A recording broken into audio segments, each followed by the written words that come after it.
할렐루야. 그리스도 안에서 새로운 피조물로 살아가는 우리는 항상 감사하고 기뻐하는 하나님의 동역자들입니다. 우리는 오늘도 그리스도를 대신한 그리스도의 대사들이 되어서 하나님의 나라가 이 땅에 나타나고 하나님의 뜻이 이곳에 이루어지도록 말씀과 기도로 동역할 것입니다. 우리를 이같이 하나님의 동역자요, 하나님의 상속자로 살게 하심을 감사하면서 오늘 1월 23일 수요일 말씀의 실제를 나누겠습니다. 오늘 말씀의 제목은 새로운 방식으로 기도하기. 새로운 방식으로 기도하기. 요한복음 16장 23절을 읽겠습니다. 그 날에는 너희가 아무것도 내게 묻지 아니하리라. 내가 진실로 진실로 너희에게 이르노니 너희가 무엇이든지 아버지께 구하는 것을 내 이름으로 주시리라. 아멘. 아멘. 이제 우리는 그리스도 안에서 무엇을 받았는지, 가졌는지, 할 수 있는지를, 구원의 실제들을 알고 누리는 믿음의 기도를 배워야 합니다. 신약에서 하는 기도는 구약에서 하는 기도와는 다릅니다.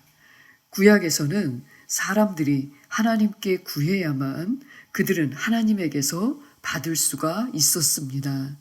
하나님께서 그들을 축복하시겠다고, 다시 말해 그들이 필요한 것을 공급하시겠다고 약속하셨으므로 그들은 구해야 했습니다.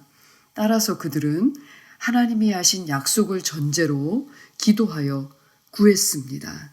그렇습니다. 구약에 나타내 보여주신 하나님의 이름을 통해 그분이 줄 수 있는 실제적인 것들을 보여주셨습니다. 여호와 이레, 예비하신 하나님, 여호와 라파, 치유하신 하나님, 여호와 샴마, 함께하신 하나님, 여호와 니시, 승리하게 하신 하나님, 여호와 찌드게누, 의로우신 하나님. 이렇게 하나님은 구약의 성도들에게 놀랍고 풍성한 모든 공급이셨습니다. 하나님은 여호와 이레의 하나님이셨고 그들의 치료자이시자 그들의 승리의 깃발이신 주님이시며 그들의 의이신 주님이셨습니다. 이 위대하신 영광의 하나님께서 약속하셨으므로 그들은 그분의 약속하신 것들을 받았습니다.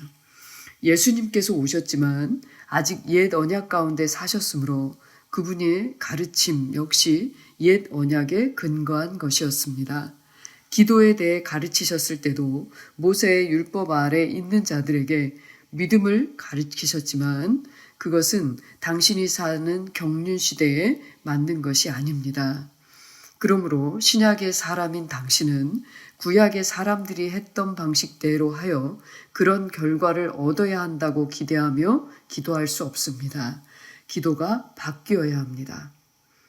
우리에게 신약에 또한 예수님께서 이루어 놓으신 그 모든 구원의 일이 성취된 이 가운데에서의 하는 기도는 이제 바뀌었습니다. 구약에서 사람들은 하나님께서 그분의 약속을 이루실 것을 기대하면서 기도했지만 신약에서는 하나님의 모든 약속은 그리스도 안에서 성취되었습니다. 고린도 후서 1장 20절은 말씀합니다. 하나님의 약속은 얼마든지 그리스도 안에서 예가 되니 그런즉 그로 말미암아 우리가 아멘하여 하나님께 영광을 돌리게 되느니라. 아멘.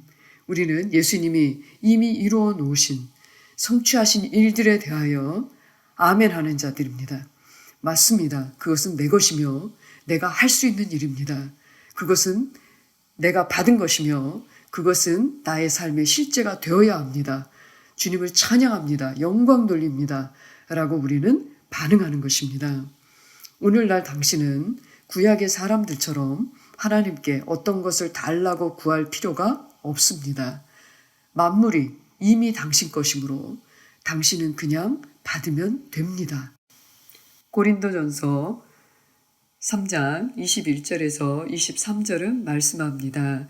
그런즉 누구든지 사람을 자랑하지 말라. 만물이 다 너희 것임이라.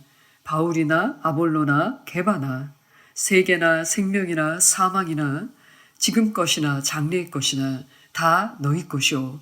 너희는 그리스도의 것이요. 그리스도는 하나님의 것이니라. 아멘. 이 말씀대로 단순하게 그리스도 안에 있는 당신의 유업과 복된 삶의 실제 안에서 걸으십시오. 모든 것이, 모든 만물이 다 우리의 것이 되었습니다. 이 말은 하나님의 약속된 구원이 그리스도 안에서 완전히 성취되었고 예수님께서 이루어 주신 모든 일들이, 모든 축복들이 내 영 안에 생명과 능력으로 주어졌습니다. 구약의 성도들은 부분적으로 받았고 또 부분적으로 경험한 축복들을 우리는 우리 영 안에 완전하게 가지고 있고 누릴 수 있도록 주어진 것입니다. 우리가 받은 것을 인식하고 또한 말하고 가진 자처럼 행동하는 것이 바로 믿음입니다. 믿음으로 행동하는 삶, 믿음으로 행동하는 것이란 자연적인 영역에서는 예를 들어 통장에 돈이 없습니다. 돈이 없을 때 자신을 가난한 자로, 누추한 자로 인식하고 가난하다, 불쌍하다, 비참하다 말하는 것이 사실 당연할 수 있습니다. 하지만 초자연적인 믿음, 하나님의 믿음을 가진 자로서 살아가는 우리는 다시 말해야 합니다. 우리는 이제 우리 자신에 대하여 하나님이 말씀이 말하시는 것처럼 보고 계신 것처럼 우리도 나 자신을 다르게 보고 다르게 말하기 시작해야 합니다. 나는 그리스도와 함께한 공동 상속자다. 재물을 얻을 능력과 또한 기회를 주신 하나님께 나는 감사한다. 내가 하나님이 주신 것들을 인식하지 못할 만큼 잘못 가지고 있는 게으름, 어리석음, 또한 나쁜 습관들을 나는 버린다. 나는 그리고 하나님께서 주신 기회들을 또한 시간들을 귀히 여기며 부지런히 내가 할 일을 찾고 취할 것이다. 이렇게 기도하면서 고백하면서 담대하십시오. 하나님의 자녀로서 부지런함과 지혜가 작동하기 시작하고 또한 기회들이 내게 오기 시작할 것입니다.